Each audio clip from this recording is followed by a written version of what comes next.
Hello, hello. My name is Nick Maryhugh.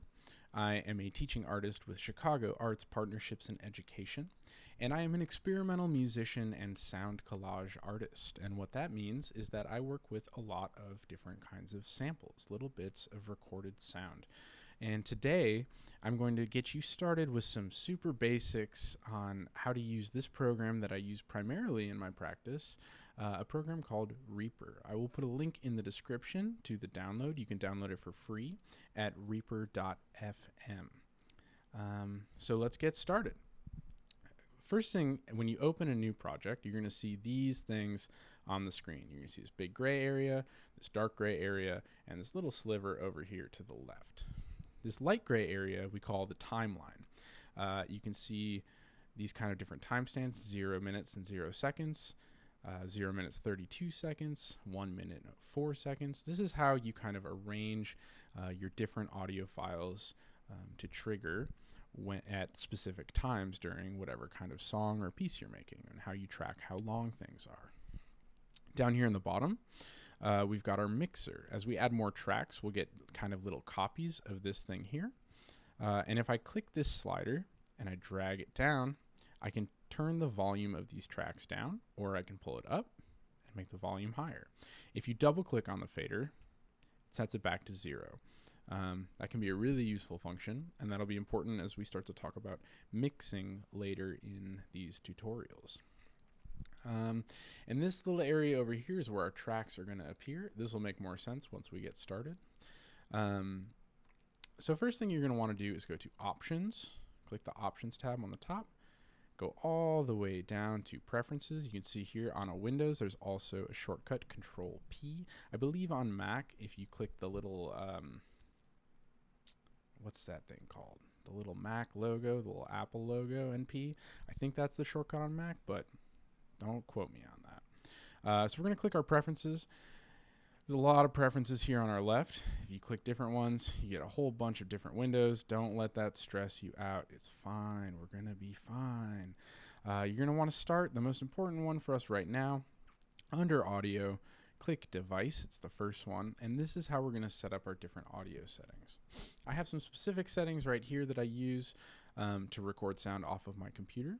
If you click this, there's a lot of different options. The important thing for our purposes right now is to get a setup where we have the correct input and output device. Because of the settings that I'm using, the input menu is locked, but this would be something like your computer's built-in microphone, or a microphone that you are plugging into your computer somehow. Anything that's recording sound from your computer would be your input.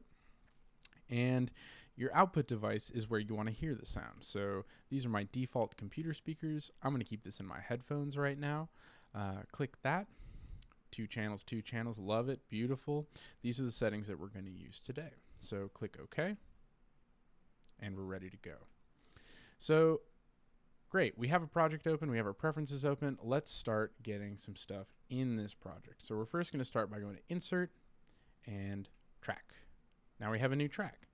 We can double click this here. Let's call this track 1. Beautiful. And you can see that a little thing has come up here with a fader. So now we can adjust the volume of track 1 as well.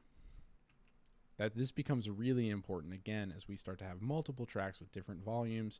We want to make sure that we can hear everything at just the right volume that we want. We're going to go back up to Insert, and we're going to click Media File. This is how we're going to get audio into the project. It'll default open you up to a file called, or a folder called Reaper Media. This is where all of your Reaper samples are going to save. If you don't have any Reaper samples, but you want to edit something in your downloads folder or your music, wherever the file lives on your computer, just go there and you can import it from this menu. I'm going to go ahead and edit this recording of an arrangement of a tune that I made recently called Triste. Click OK, and here it is. Now we've got a piece of audio in our project. Now if I click this, I can move it to the left, I can move it to the right. If I drag it down, it'll automatically add a new track for it. which is great, which can be sometimes really useful. We don't need that second track right now, so I'm going to click this, press delete, and I'm going to move this all the way to the left, right? I'm going to click here, and you see this like red marker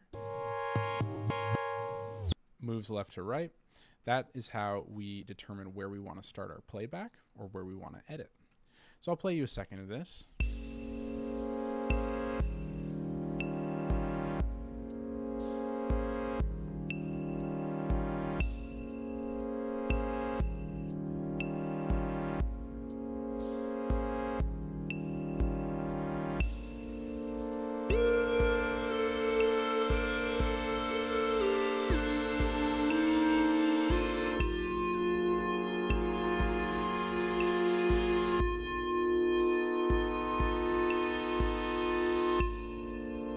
And let's stop it right there. So you can hear we've got a long piece of audio right now. And there's kind of an introduction right here. So let's say that that is all that I want. Just want to cut that introduction out. What I can do is go all the way to the left of the media item, and you see that over here the cursor is kind of a line. Over here it's a pointer, but right in the middle at the edge of the audio track it changes into two arrows and like kind of a backward C shape. Once you get it there, you can click and you can hold and drag it to the left, and this is trimming the audio. So I could go all the way to here and just get that introduction. You can zoom in using the trackpad, or you can zoom in with view, zoom settings right here, zoom in, zoom out, and you can kind of finesse where you want the thing to go. That's pretty good for us right now. Now there's another way to do this, and a cool thing about Reaper as opposed to some audio programs is that it doesn't delete the samples. So if I'm like, I messed up, I didn't want to cut all that, I can drag it back out and it's all still there, which is really super useful, saves a lot of time. So the other way that I can do this, again zooming in with the trackpad here, and this is as much audio as I want, so I can click this right here, I can right click, I can go down to split items at cursor. And you'll see now we have two items. We have two separate audio items. I can click this to light it up, press delete, boom, we have our introduction. So that's a really simple way of starting to manipulate some of the audio in Reaper. I'm going to show you just a couple more things. Let's say I want two of these to happen in a row. I want to make a little loop. I can right click, copy items, get your cursor again to be right on this edge, click there, right click, go down to paste, and there we've got two.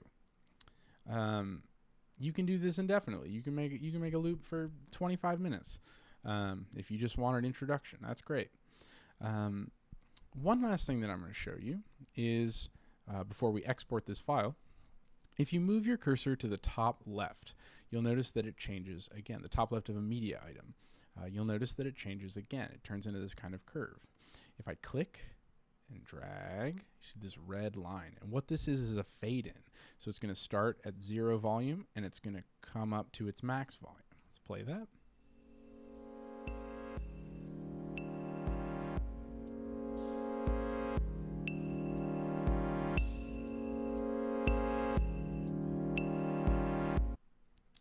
By the same token, if you go to the top right of a media file, you'll see the cursor changes again. Click and drag, and now we have a fade out. So it'll start at its peak volume and it'll go down to 0.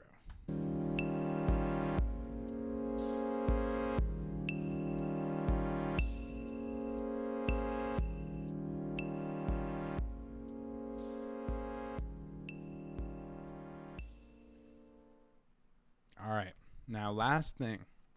Let's say this is the track we want. We're feeling great. We're going platinum. We're gonna go. We wanna export it. We wanna render it as a file that we can then share with people. We click File, go down to Render. You can choose a file name. Let's call this Cape Tutorial. Let's just call it Cape Tutorial 1. Sample rate, you want it to be 44/100. That's the default. It should be the default on your system. Stereo channel is usually what we want. Sometimes you want mono. This just means, can you hear it out of the left and the right headphone if you're wearing headphones? Sometimes people get fancy and they do 4, 6, or 8 channels. Most of the time you're not going to need to worry about those. Again, render to. It's going to automatically render to your Reaper media folder. And then here's a big thing, output format. There's two that I primarily use. I mostly use WAV files. WAV files are uncompressed. They have the highest audio quality of any of these files. But they're very large. So sometimes if I'm trying to render something really quickly so that I can just send it to someone for feedback or send a draft, I'll use an MP3. The audio quality is a little bit worse. It's marginal. It's not huge, but it is a little bit worse. But the files are much smaller, so it's easier to send. So we're going to choose WAV here. We're going to go down here to the right, click render one file. I actually already have a file called Cape Tutorial 1. This is my second attempt at this video. But I'm going to overwrite that. This window will pop up. Boom, it's rendered. You can show it in Explorer. It'll open the Reaper media file. And you see right here, I've got Cape Tutorial 1. And now as a WAV file. So now I can email that. I can put that on my SoundCloud. I can do whatever I want with it. All right, that's a lot of information. Hopefully this gives you like a strong handle on how to start working with some samples if you have samples. In future tutorials, we are going to work on making our own music in Reaper. Assuming that you don't already have a sample that you want to edit, how can you make some sounds on your own? If you have any questions, please post them in the comments. I will be checking these comments periodically.